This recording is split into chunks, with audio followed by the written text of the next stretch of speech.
अस्सलामु अलैकुम वरहमतुल्लाहि वबरकातुहू। प्यारे बच्चों, हमने अददी निज़ाम को जाना, इसकी ज़रूरत को महसूस किया। हम मज़ीद इसके बारे में जानने की कोशिश करते हैं। बड़ी से बड़ी इकाई के बारे में हमने जाना, छोटे से छोटी इकाई के बारे में हमने जाना, और इन इकाइयों को समझने के लिए हमने जो निज़ाम बना रखे हैं, उनके दो निज़ामों के बारे में हमने जाना। एक हिंदुस्तानी निज़ाम है और दूसरा बैनुल अक़वामी निज़ाम है।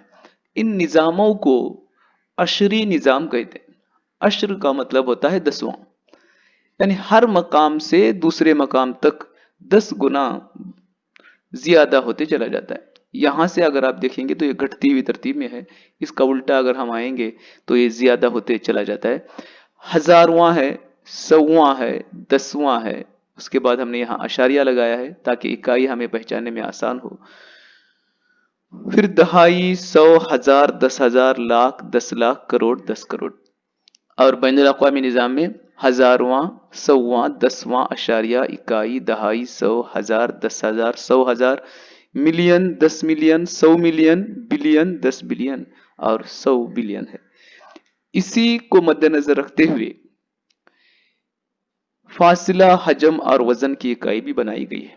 इसमें आने वाले तमाम मकामात को हम एक बार फिर से यहाँ देखेंगे ताकि हमें फासले की इकाई हो या हजम की इकाई हो या वजन की इकाई हो, एक दूसरे में तब्दील करना आसान हो और हम जबानी तौर पर यह काम कर सकें।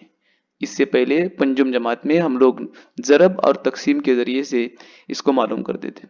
हम जानते भी हैं कि जब हम किसी बड़ी इकाई को छोटी इकाई में तब्दील करते हैं तो छोटी इकाइयां ज्यादा हो जाती हैं। मिसाल के तौर पर अगर हम एक बकेट का पानी छोटे गिलासों में डालें तो गिलासों की तादाद ज्यादा होगी। बड़ी इकाई को छोटी इकाई में तब्दील करने के लिए इसलिए ज़रब करते हैं। और जब छोटी इकाई को बड़ी इकाई में तब्दील करते हैं, यानी गिलासों में रखा गया पानी बकेट में डालते हैं, डोल में डालते हैं, तो जाहिर है कि डोलों की तादाद ज्यादा हो जाएगी। छोटी इकाई को बड़ी इकाई में तब्दील करने के लिए हम तकसीम का अमल करते थे। अब किससे किसको ज़रब देना और किससे किसको तकसीम करना, ये सवाल है जिसका जवाब आज हमें यहाँ ढूंढना है। देखिए, किसी भी बड़ी इकाई को छोटी इकाई में तब्दील करने के लिए उस बड़ी इकाई में पाई जाने वाली छोटी इकाइयों की तादाद से ज़रब करना है। उसी तरह छोटी इकाई को बड़ी इकाई में तब्दील करना है तो उस छोटी इकाई में पाई जाने उस बड़ी इकाई में पाई जाने वाली छोटी इकाइयों की तादाद से हमें तकसीम करना है। अब देखिए, किस बड़ी इकाई में कितनी छोटी इकाइयां पाई जाती हैं। जैसे 1 किलोमीटर में कितने मीटर पाए जाते हैं, 1 हेक्टोमीटर में कितने डेसीमीटर पाए जाते हैं, 1 लीटर में कितने मिलीलीटर पाए जाते हैं। ये हमें मालूम करने के लिए इस नक्शे को हमारे जहन में रखना चाहिए और ये बहुत आसान काम है। उसी हिसाब से इसको बनाया भी गया है। आप यहाँ देखेंगे, हजारवां, ये सौवां, 10वां अशरिया का नुक्ता है, उसके बाद इकाई, दहाई, 100, 1000, 10,000, लाख, 10 लाख, करोड़, इस तरह से ये आगे गए।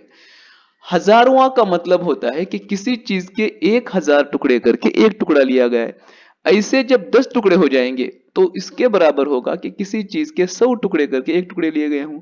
इकाई के 100 टुकड़ों में से एक टुकड़ा, इकाई के जब इसमें ऐसे 10 टुकड़े हो जाते हैं तो गोया कि वो एक चीज के 10 टुकड़े करके एक टुकड़ा है। इन टुकड़ों को सालिम अदाद से अलग करने के लिए दरमियान में अशारिया का नुक्ता यहां डाला गया है और ये एक है। जब हम एक एक के 10 हो जाते हैं उसको दहाई कहते हैं। उसी तरह से मीटर के जब 10 हो जाते हैं तो उसको कहते हैं डेका मीटर। डेका का मतलब दहाई, आप अच्छी तरह से याद रख लीजिए। और 1 मीटर के 100 हो जाते हैं तो हेक्टो, 100 का मतलब, हेक्टो का मतलब 100। और जब मीटर के 1000 हो जाते हैं तो उसको कहते हैं किलो, यानी 1000। आप ये एक बार फिर इसको तजदीद कर लीजिए। किलो का मतलब होता है 1000, हेक्टो का मतलब होता है 100, डेका का मतलब होता है दहाई, और ये इकाइयां हैं। फासले की मीटर, हजम की लीटर और वजन की ग्राम। अब यहाँ फिर देखेंगे सबके सामने डेकाग्राम यानी 10 ग्राम, हेक्टोग्राम यानी 100 ग्राम, किलोग्राम यानी 1000 ग्राम। उसी तरह से डेसी का मतलब होता है दसवां, सेंटी का मतलब होता है सौवां, मिली का मतलब होता है हजारवां। अब यहाँ डेसीमीटर यानी मीटर के 10 हिस्सों में से एक हिस्सा, डेसी लीटर यानी लीटर के 10 हिस्सों में से एक हिस्सा, डेसी ग्राम यानी 1 ग्राम के 10 ग्राम में से 1 ग्राम के 10 हिस्सों में से एक हिस्सा। उसी तरह centimetre, centilitre, centigram, millimetre, millilitre, milligram. और आगे बढ़ेंगे तो यहाँ ग्राम, डेकाग्राम यानी 10 ग्राम, हेक्टोग्राम यानी 100 ग्राम, किलोग्राम यानी 1000 ग्राम। उसी तरह 10 किलोग्राम और 100 किलोग्राम हो जाएंगे तो क्विंटल यानी 1,00,000 ग्राम, और 10 लाख ग्राम हो जाएंगे तो उसको कहते हैं टन। हमें ये अल्फाज नए इसलिए लगते हैं कि इनमें से हम रोजमर्रा जिंदगी में चंद चीजों को ही इस्तेमाल करते हैं, जैसे मिलीमीटर, सेंटीमीटर, मीटर, किलोमीटर, ये हम इस्तेमाल करते हैं। ये डेकामीटर और हेक्टोमीटर इस्तेमाल नहीं करते।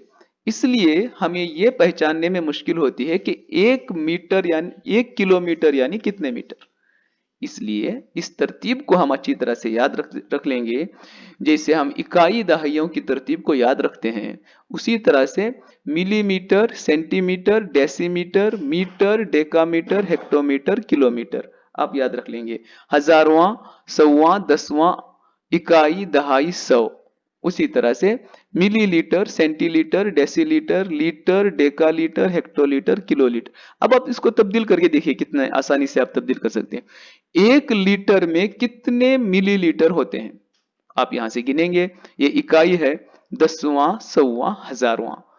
1 लीटर में 1000 मिलीलीटर होते हैं। उसी तरह से ये सब बाकी एदाद भी हैं।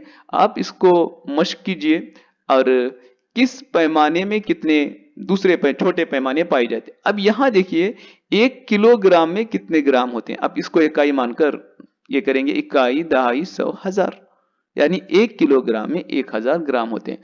अब यहां देखिए 1 किलोग्राम में कितने मिलीग्राम होते हैं। उस वक्त आप इसको मिलीग्राम में तब्दील करना है, किलोग्राम को, इसको इकाई समझेंगे। इकाई, दहाई, सौ, हजार, 10,000, लाख, 10 लाख, यानी 1 किलोग्राम में 10 लाख मिलीग्राम होते हैं। उसी तरह से बाकी अदाद को भी, बाकी पैमानों को भी आप अंदाजा लगा सकते हैं। ये आप अच्छी तरह से याद रख लीजिए कि हमेशा पैमानों को तब्दील करते वक्त हमें एक तो इस बात का ख्याल रखना चाहिए कि हम बड़े पैमाने को छोटे पैमाने में तब्दील कर रहे हैं तो हम ज़रब करेंगे, क्योंकि बड़े पैमाने में छोटे पैमाने ज्यादा पाए जाते हैं। और जब हम छोटे पैमाने को बड़े पैमाने में तब्दील करते हैं तो हम तकसीम करते हैं, क्योंकि छोटे पैमाने में बड़े पैमाने कम आते हैं। और किससे किसको तकसीम या ज़रब करना है, ये मालूम करने के लिए हमें ये जानना चाहिए कि दिए गए बड़े पैमाने में कितने छोटे पैमाने पाए जाते हैं। और इस चीज़ को जानने के लिए इस चार्ट को हमेशा अपने जहन में रखना चाहिए। अस्सलामु अलैकुम व रहमतुल्लाहि व बरकातहू।